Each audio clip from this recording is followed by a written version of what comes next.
action? How many of these protests have you been to so far? I've been here since Monday. It's going to be hopefully a 2-week-long rebellion, but for a lot of people they can dip in and dip out as they see fit. There's a lot of support, so I mean like getting here and staying here, XR and AR are very good at funding. We've also got campsites put up all over London.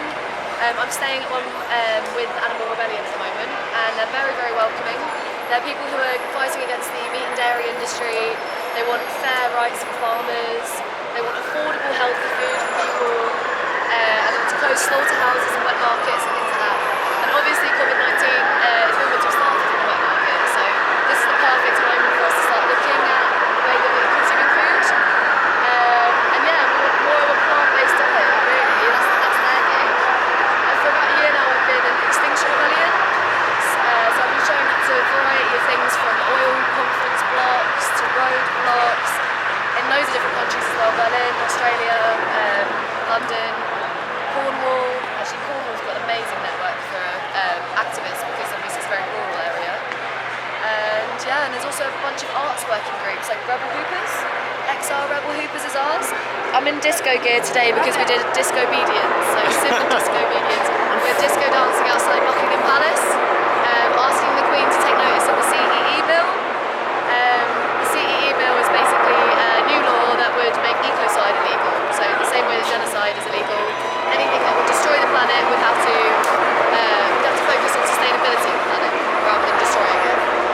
But unfortunately, when Caroline Lucas brought it to Parliament, a ready-to-go bill that only needed approval, only 20 MPs out of 650 backed it. So that's not good, really. The next appeal is in 6 months, but in 6 months, who knows how much we would have lost.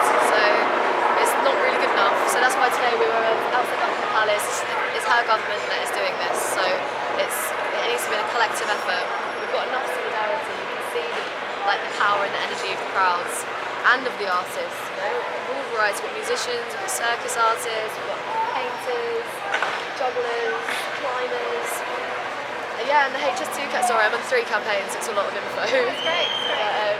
The HS2 campaign is probably one of the most important issues in the UK right now. They're building a high-speed train between Leeds and London. 150 miles of woodlands are at stake, and I thought when I read about this that it would mean a straight line like this, but it's not. It's zigzagging across the country. Yeah, absolutely, it's stopping everywhere. It's not even for the general public. It's going to cost 200 quid to get on this train, so it's literally just for the rich to commute to London and to go to airports and to get to Paris quicker. And it's just not what they're promising. It's only 20 minutes faster than the trains we've got already. And what we really need right now is to better our own infrastructure so that we can work from home, so that we can cut our commutes, so that we can take cars off the roads and replace them with bike lanes and e-taxis and electric scooters. This is already happening all around the world. We need to follow examples of places like Germany, Scandinavia, Singapore, incredible green cities in these places. And London and England are supposed to be leading the example. So it's really important that we use this window of opportunity that coronavirus has given us. Yeah, we can build a new world. Yeah, absolutely. It's really important. What does it mean to you being here today? And everything, really. It's overwhelming when you're sat at home reading the articles and understanding the inequality and understanding how quickly the planet is dying. Like the Arctic shelves are gone. The last Arctic shelf that we had is melted. And last year the Arctic hit a record of 19 degrees, and an area the size of Europe set fire in Australia. This year in Siberia and Greenland it hit 45 degrees Celsius, and that is not normal. So obviously a lot of this permafrost is melting and all the methane is being released, and it's even more of a potent greenhouse gas than carbon, and it means wildfires were breaking out in the middle of the Arctic. Fires in the Arctic, it's absolutely apocalyptic. And also the Amazon, and I could go on, but really, realistically, we ship the problem off to a different country, whereas here we've got our own Amazon being destroyed, which is the 108 ancient woodlands that is at threat from HS2. So yeah, I've spent a week at the resistance camp with Crackley Woods, but in the upcoming weeks it's becoming felling season again, and they are cutting down 600-year-old trees.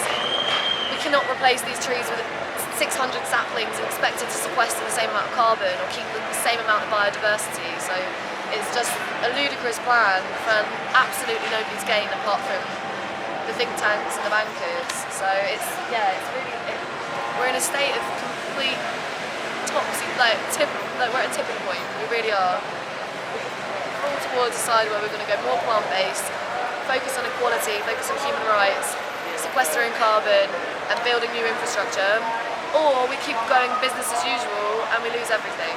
And it's literally the next 5 or 10 years that are going to define the rest of humanity. So that's why we're here, and that's why everyone's giving everything they've got, and that's why we're dressed up very colourful. It's a non-violent, peaceful demonstration.